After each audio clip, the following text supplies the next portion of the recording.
La façon dont ce gars a gâché un contrat de 3,7 millions de dollars est folle. Maintenant, son nom est Ray, il a 23 ans et c'est un très bon joueur de football à l'université. Et un jour, les Carolina Panthers le sélectionnent et il signe un contrat de 3,7 millions de dollars avec eux. Et le gars est soudainement en feu. Alors, il déménage en Caroline du Nord et il commence à jouer pour les Panthers et le gars devient célèbre. Il commence enfin à gagner de l'argent, l'homme est sur des cartes à échanger. Ça ne devient pas beaucoup plus cool que ça. De plus, il est semi-célèbre maintenant, donc il attire l'attention de beaucoup de femmes célibataires. Les dames adorent Ray. Mais un jour, il rencontre cette agente immobilière. Elle s'appelle Sharika. Et Ray pense que Sharika est géniale. Et elle pense qu'il est génial. Alors, ils flirtaient et ils s'entendaient bien. Et finalement, ils commencent à sortir ensemble. Ils sortent ensemble pendant un certain temps. Et de l'extérieur, tout semble bien se passer. Mais un jour, Sharika annonce une nouvelle choquante à Ray. Elle est enceinte. Et malgré la façon dont Ray peut agir à l'extérieur, à l'intérieur, il panique. Il n'est pas prêt pour ça. Je veux dire, il a déjà un enfant avec une autre femme et il ne veut pas encore un autre. De plus, la pension alimentaire est vraiment chère. Pour lui, c'est comme 3000 $ par mois. Il ne veut pas payer ça. Donc, clairement, il a beaucoup de sentiments à ce sujet. Maintenant, je ne suis pas sûr s'il communique ses préoccupations à Sharika ou non. Je suppose qu'il le fait. Je suppose qu'il va vers elle et il dit « Super, tu es enceinte. As-tu besoin que je t'emmène à la clinique ou quelque chose comme ça ?» Mais je n'ai aucune preuve de ce à quoi leur conversation ressemblait réellement. Quoi qu'il en soit, Sharika garde le bébé. Elle en parle aux personnes autour d'elle, elle va à ses rendez-vous chez le médecin, elle assiste à des cours de préparation à l'accouchement. Et à son crédit, Ray l'accompagne à certains de ses cours de préparation à l'accouchement. On dirait donc qu'il essaie de s'impliquer, et peut-être qu'il essaie de faire en sorte que tout cela fonctionne. Jusqu'à ce qu'un jour, Ray décide, en fait, que cela ne va pas fonctionner pour lui. Il ne veut pas d'un autre bébé, alors secrètement, il élabore un plan pour régler ce problème une bonne fois pour toutes. Il va engager un tueur à gages pour éliminer Sharika afin qu'elle ne puisse pas avoir le bébé. Voici le problème avec ça, cependant. En dehors du fait que c'est un meurtre, Ray ne connaît pas vraiment de tueur à gages. Je veux dire, c'est un joueur de football professionnel. Pourquoi connaîtrait-il des tueurs à gages? Mais il connaît un gars qui pourrait être prêt à le faire. Ce gars, Watkins.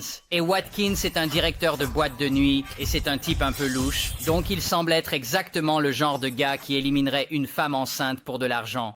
Alors, Ray va voir Watkins et il dit « Hey, veux-tu m'aider à assassiner ma petite amie enceinte ?» Et Watkins répond « je ne sais pas. » Et Ray dit « Je te paierai 5000 $. » Et Watkins dit « D'accord. » Ce qui est 5000 $ pour un tueur à gages semble vraiment peu coûteux. J'ai l'impression qu'il demande normalement beaucoup plus que ça. Quoi qu'il en soit, Ray continue de faire semblant d'être un partenaire compréhensif quand il est avec Sharika. Il est très attentif et il achète des vêtements pour le bébé et des choses comme ça. Pendant ce temps, de son côté, lui et Watkins essaient de déterminer exactement comment ce meurtre va se dérouler. Et donc, un certain temps passe. Et à ce stade de l'histoire, Sharika est enceinte de 8 mois. Voici en fait une photo d'elle enceinte. Et un soir, Ray décide d'emmener Sharika à un rendez-vous. Il va l'emmener au cinéma pour voir un film. Ils vont voir The Bone Collector avec Denzel Washington. Donc, ils y vont, et pour une raison quelconque, ils se retrouvent dans des voitures séparées. Ils regardent donc The Bone Collector, et une fois le film terminé, elle monte dans sa voiture pour rentrer chez elle, et il monte dans sa voiture pour rentrer chez lui.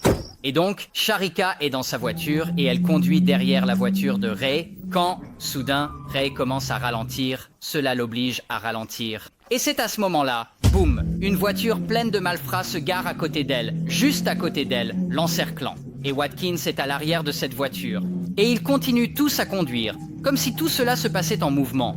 Et donc, Watkins sort une arme, et la pointe par la fenêtre, juste vers la tête de Sharika, et il tire. Bam! Bam! Et les balles volent, et elle touche Sharika 4 fois. Et ensuite, cette voiture s'éloigne à toute vitesse. Maintenant, Sharika est touchée et elle lève les yeux vers la voiture de Ray pour demander de l'aide, mais Ray n'aide pas et s'éloigne aussi, à toute vitesse.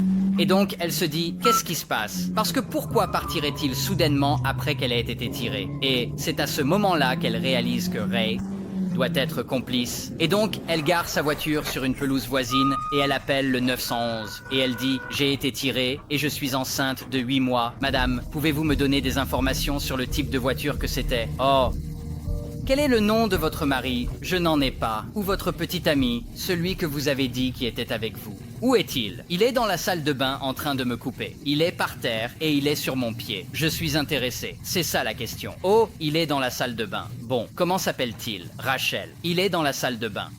Et oui, lors de cet appel, elle est très claire avec le 911 que Ray était avec elle et qu'il a fui les lieux quand elle a été tirée. Et au fait, voici une photo de la scène de crime si vous voulez la voir. Vous voyez les 4 balles dans le verre ici?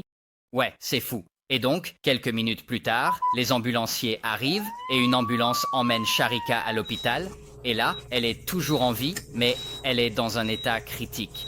Et à un moment donné, l'une des infirmières qui s'occupe d'elle, lui, demande ce qui s'est passé avec la fusillade. Maintenant, Sharika, elle ne peut pas vraiment parler parce qu'elle a des tubes dans la bouche. Alors l'infirmière lui donne un stylo et du papier pour écrire. Et Sharika commence à écrire des notes sur la fusillade. Et ces notes décrivent non seulement ce qui s'est passé, mais elles impliquent aussi Ray dans le crime. Mais ensuite, quelque temps après avoir écrit les notes, malheureusement, elle tombe dans un coma. Et les médecins doivent lui faire une césarienne d'urgence pour accoucher de son bébé parce que, rappelez-vous, elle est toujours enceinte. Et donc, sur la base de l'appel au 911 et des notes que Sharika a écrites, Ray est maintenant un suspect dans la fusillade. Et donc, bam, la police y va et l'arrête. Voici sa photo d'identité. Et plus tard, bam, ils arrêtent aussi Watkins. Voici sa photo d'identité. Et ils arrêtent aussi les 2 autres gars qui étaient dans la voiture avec Watkins. Voici leur photo d'identité. Mais personne ne se soucie vraiment d'eux. Quoi qu'il en soit, environ 1 mois plus tard, Sharika, elle est toujours dans le coma. Et malheureusement, tristement, elle finit par décéder. Pendant ce temps, Ray n'est plus en prison. Il est en fait libéré sous caution et il attend son procès. Et quand vient le moment où il est censé se rendre, il ne le fait pas. Au lieu de cela, il échappe à la police et prend la fuite. Et il s'enfuit en fait, de la Caroline du Nord vers West Memphis, Tennessee. Mais maintenant qu'il a franchi les frontières de l'État, le FBI doit s'impliquer dans tout cela et cela ne demande pas beaucoup de travail. Parce qu'environ 4 jours plus tard, le FBI retrouve Ray dans un motel à West Memphis et il n'est pas enregistré dans une chambre de motel. Au lieu de cela, le FBI le trouve dans le parking, caché dans le coffre d'une voiture. Et bam, il l'arrête à nouveau. Voici encore sa photo d'identité. Et donc, il va au procès et il est reconnu coupable de conspiration pour commettre un meurtre. Et il est condamné à un minimum de 18 ans de prison, tandis que Watkins accepte un accord de plaidoyer et reçoit 50 ans de prison. Et au cas où vous vous poseriez la question, le bébé de Sharika qu'ils ont dû délivrer par césarienne est né prématurément et avait été privé d'oxygène parce que sa mère était dans un état critique. Et il finit par avoir une paralysie cérébrale et on ne s'attendait qu'à ce qu'il vive quelques semaines. Voici en fait une photo de lui, mais heureusement, il finit par vivre beaucoup plus longtemps que cela. La mère de Sharika l'a en fait accueilli et l'a élevé. Et il a réussi à obtenir son diplôme de lycée et il est maintenant en bonne santé dans la vingtaine. Et le voici dans la vraie vie à côté de la mère de Sharika.